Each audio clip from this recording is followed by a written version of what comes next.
ನಾನು ಇವತ್ತಿರುವಂಥ ಜಾಗ ಮಂಕನಹಳ್ಳಿ. ಮಂಕನಹಳ್ಳಿ ಎಲ್ಲಿ ಬರುತ್ತೆ ಅಂತಂದರೆ ಸಕಲೇಶ್ಪುರದ ಬಿಸ್ಲೆಘಾಟ್ಗೆ ಹೋಗೋ ರಸ್ತೆಯಲ್ಲಿ ಬರುತ್ತದೆ. ಸೊ ಇಲ್ಲಿ ನಮ್ಮ ಮಂಕನಹಳ್ಳಿ ವಿಶೇಷತೆ ಏನು ಅಂತಂದರೆ, ಆಗಿನ ಕಾಲದಲ್ಲಿ ಬ್ರಿಟಿಷರು ಒಂದು ಬ್ರಿಡ್ಜ್ ಪಾಯಿಂಟ್ ಅನ್ನೋ ಒಂದು ಮಾಡಿರ್ತಾರೆ, ಬ್ರಿಡ್ಜ್ ಪಾಯಿಂಟ್ ಅಂತೇಳಿ. ಸೊ ಈ ಪಾಯಿಂಟಿನ ವಿಶೇಷತೆ ಏನು ಅಂತಂದರೆ, ಮಳೆ ಬೀಳುತ್ತದೆ, ಬಿದ್ದ ನೀರು ಎರಡು ಭಾಗವಾಗಿ ಹರಿದು ಹೋಗುತ್ತದೆ. ಆ ಎರಡು ಭಾಗ ಯಾವುದು ಅಂತ ಇಂಡಿಕೇಶನ್ಗೋಸ್ಕರನೇ ಸೈಂಟಿಫಿಕಲ್ ಆಗಿ ಇಲ್ಲಿ ನಮಗೆ ಒಂದು ಕುರುಹನ್ನು ಕೊಟ್ಟೋಗಿದ್ದಾರೆ. ಅದೇ ಬಲಗಡೆ ಬಿದ್ದ ನೀರು ಅಂತಂದ ನಾವು ಅರಬಿಕ್ ಸಮುದ್ರ ಅಂದರೆ ಅರಬಿಕ್ ಸೀಗೆ ಹೋಗುತ್ತದೆ, ಎಡಗಡೆ ಬಿದ್ದಿದ್ದನ್ನು ಬೇ ಆಫ್ ಬೆಂಗಾಲ್ ಸಮುದ್ರಕ್ಕೆ ಹಾದು ಹೋಗುತ್ತದೆ. ಸೊ ಈ ಒಂದು ವಿಶೇಷ ಜಾಗ ಇರೋದು ಈಗಾಗಲೇ ಹೇಳಿದಾಗಲೇ ಸಕಲೇಶ್ಪುರದಿಂದ ಬಿಸ್ಲೆಘಾಟ್ಗೆ ಹೋಗೋದ ರಸ್ತೆಯಲ್ಲಿ ನಾವು ನೋಡ್ಬೋದು.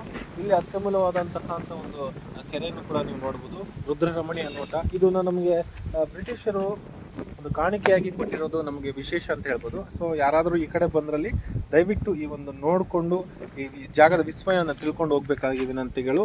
ಸೊ ಕ್ಯಾಮ್ರಾಮ್ಯಾನ್ ಶ್ರೀನಿವಾಸ್ ಹಾಗೂ ಸಹಚರರಾದಂತಹ ಅಭಿಷೇಕ್ ಹಾಗೂ ತೀರ್ಥಪ್ರಸಾದ್ ಅವರ ಜೊತೆಗೆ ಈ ಒಂದು ವಿಶೇಷವಾದಂತಕ್ಕಂತಹ ಒಂದು ನೀವು ಯಾವುದೇ ಕಾರಣಕ್ಕೂ ಮಿಸ್ ಮಾಡದೆ ಈ ಒಂದು ಸ್ಥಳವನ್ನು ಭೇಟಿ ಮಾಡಬೇಕಂತ ಎರಡು ಮಾತನ್ನ ಮುಕ್ತಾಯ ಮಾಡ್ತಾ ಧನ್ಯವಾದಗಳು. ಶುಭ ದಿನ.